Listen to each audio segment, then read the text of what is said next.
नमस्कार मंडळी. जॉबचॉन हबमध्ये तुम्हा सगळ्यांचं पुन्हा एकदा अगदी मनापासून स्वागत. आज आम्ही तुमच्यासाठी आरोग्य क्षेत्रातून एक अशी जबरदस्त संधी घेऊन आलोय ना, जी तुमच्या करिअरला एक वेगळाच बूस्ट देऊ शकते. जरा विचार करा, एक सरकारी नोकरी म्हणजे आयुष्यभराची सुरक्षा, सोबत एक चांगला पगार आणि सगळ्यात महत्त्वाचं आपल्याच लोकांची सेवा करण्याची संधी. भारी वाटतंय ना ऐकायला? तर मग हे फक्त स्वप्न पाहू नका, कारण हे स्वप्न खरं करण्याची वेळ आली आहे. चला या प्रवासाला सुरुवात करूया. हो, ही संधी काही छोटी मोठी नाहीये. राष्ट्रीय आरोग्य अभियान म्हणजे NHM धुळे यांनी तब्बल 18 पदांसाठी भरती काढली आहे. ही म्हणजे जणू काही 18 गोल्डन तिकीट आहेत जी तुमचं नशीब उजळवू शकतात. अरे वाह, 18 जागा आणि पगार तर बघा, काही पदांसाठी महिन्याला तब्बल 35,000 रुपये मिळणार आहेत. क्या बात है. हा आकडा ऐकूनच अंगात एक वेगळीच एनर्जी येते नाही का? ओके, तर पुढच्या काही मिनिटात आपण काय काय पाहणार आहोत त्याचा हा आहे रोड मॅप. आपण जागा कोणत्या आहेत, पगार किती, अर्ज कसा करायचा आणि सगळ्यात महत्त्वाचं ही संधी का सोडू नये या सगळ्यावर डिटेलमध्ये बोलणार आहोत. चला तर मग थेट मुद्द्यावर येऊया. ही संधी आहे राष्ट्रीय आरोग्य अभियान धुळे यांच्याकडून. सरकारी नोकरी, त्यातही आरोग्य विभागात काम करणं हे अनेकांचं स्वप्न असतं आणि ही भरती म्हणजे ते स्वप्न पूर्ण करण्याची एक मोठी संधी आहे. ओके, तर ही आहे सगळ्यात महत्त्वाची माहिती. संस्था आहे NHM धुळे.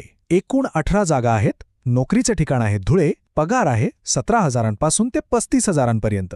पण एक मिनिट थांबा. अर्ज फक्त ऑफलाईन या डिजिटल जमान्यात आणि अंतिम तारीख 17 एप्रिल 2026? हे काहीतरी चुकतंय का? खरंय, थोडं विचित्र वाटतं, पण अनेक सरकारी प्रक्रियांमध्ये अचूकतेसाठी अजूनही ऑफलाईन पद्धतीवर भर दिला जातो आणि 2026 ही तारीख कदाचित भविष्यातल्या मोठ्या प्लॅनिंगचा भाग असू शकते. आपल्याला अधिकृत सूचनेनुसारच चालावं लागेल. बरोबर. चला, आता या तांत्रिक गोष्टी बाजूला ठेवूया आणि या 18 जागांच्या खजिन्यात आपल्यासाठी नक्की कोणती भूमिका लपलेली आहे ते शोधून काढूया. आता हे बघा, खूप इंटरेस्टिंग आहे. या 18 जागांपैकी सगळ्यात जास्त म्हणजे 7 जागा या प्रोग्राम मॅनेजर पदासाठी आहेत. त्यानंतर स्टाफ नर्ससाठी 5 जागा आहेत. याचाच अर्थ मॅनेजमेंट आणि नर्सिंग क्षेत्रातल्या लोकांसाठी ही एक मोठी पर्वणी आहे. आणि उरलेल्या 6 जागांमध्येही वेगवेगळ्या भूमिका आहेत. वा, पगार तर एकदम भारी आहेत. प्रोग्राम मॅनेजरला थेट 35,000. पण मला एक सांगा, स्टाफ नर्स पदासाठी खरंच 20,000 रुपये पगार आहे का? हे तर कमाल आहे. अनेक खासगी हॉस्पिटलपेक्षा हा पगार खूप चांगला आहे. हो, अगदी बरोबर. स्टाफ नर्ससाठी 20,000 रुपये पगार आहे आणि त्यासाठी पात्रता आहे GNM म्हणजे जनरल नर्सिंग अँड मिडवाईफरी. ज्यांनी हा डिप्लोमा कोर्स केलाय ना, त्यांच्यासाठी तर हे लॉटरीच आहे. आणि फक्त नर्सिंगचं नाही, तर समुपदेशक म्हणजेच काउन्सिलर पदासाठी सुद्धा जागा आहे. त्यासाठी MSW म्हणजे मास्टर ऑफ सोशल वर्क ही पदवी हवी. म्हणजे सामाजिक क्षेत्रात काम करणाऱ्यांसाठी सुद्धा इथे एक चांगली संधी आहे. अरे वा, हे तर खूपच महत्त्वाचं आहे. राखीव प्रवर्गासाठी वयोमर्यादा तब्बल 43 वर्षांपर्यंत आहे. म्हणजे ज्यांना वाटत होतं की आता आपलं वय झालंय, त्यांच्यासाठी सुद्धा ही संधी दार उघडून उभी आहे. आणि खुल्या प्रवर्गासाठी 38 वर्षांची मर्यादा ही खूप चांगली आहे. आत्तापर्यंत सगळं कसं छान छान वाटत होतं. चांगल्या जागा, मस्त पगार. पण आता आपण ह्या प्रवासाच्या त्या वळणावर आलो आहोत जिथे काही आव्हानं आहेत. म्हणजे पगार विरुद्ध प्रक्रिया ह्यातली गंमत समजून घेऊया. बघ, फायदे तर डोळ्यांसमोर आहेत. सरकारी नोकरीची सुरक्षा, आकर्षक पगार आणि समाजाची सेवा. यापेक्षा अजून काय हवं? पण आव्हानं पण आहेत. फक्त ऑफलाईन अर्ज, वरून अर्ज शुल्क आणि कागदपत्रांची ती लांबलचक यादी.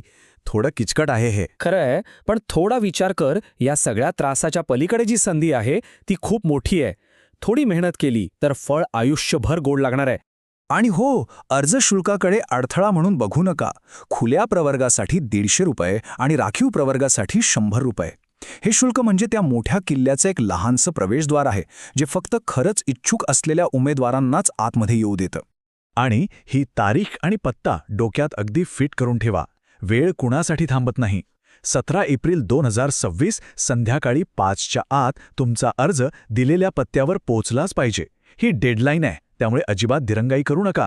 चला तर मग, आता फायदे तोटे सगळं समजून झालंय. आता सगळ्यात महत्त्वाचा भाग म्हणजे हे बक्षीस मिळवण्यासाठी, अर्थात अर्ज करण्यासाठी नक्की काय करायचं आहे ते एकदम सोप्या शब्दात समजून घेऊया. ही आहे विजयाची 6 स्टेप योजना. 1. सगळ्यात आधी अधिकृत PDF जाहिरात नीट वाचा. 2. अर्ज न चुकता भरा. 3. सगळी कागदपत्र जोडा. 4. अर्ज शुल्क भरा. 5. हे सगळं एका लिफाफ्यात बंद करा. आणि 6. अंतिम मुदतीच्या आत दिलेल्या पत्त्यावर जमा करा. बस, एकदम सोपा आहे. थांबा, पण काही गोष्टी विसरू नका. तुमची सगळी शैक्षणिक प्रमाणपत्र, अनुभवाचे दाखले, ओळखपत्र आणि फी भरल्याची पावती हे सगळं सोबत ठेवा. आणि सगळ्यात महत्त्वाचं, लिफाफ्याच्या वर तुम्ही कोणत्या पदासाठी अर्ज करत आहात ते मोठ्या अक्षरात लिहायला अजिबात विसरू नका, नाहीतर सगळी मेहनत वाया जाईल.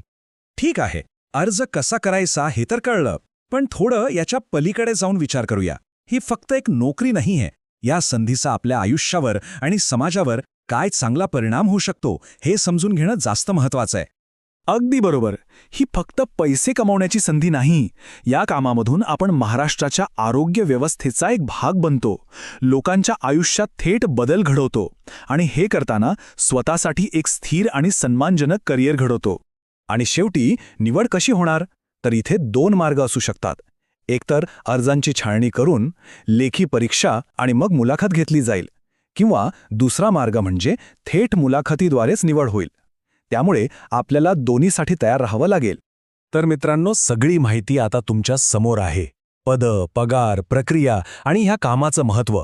आता खरा प्रश्न हा आहे की तुम्ही हे आवाहन स्वीकारायला आणि धुळे जिल्ह्याच्या आरोग्य सेवेचे खरे हिरो बनायला तयार आहात का?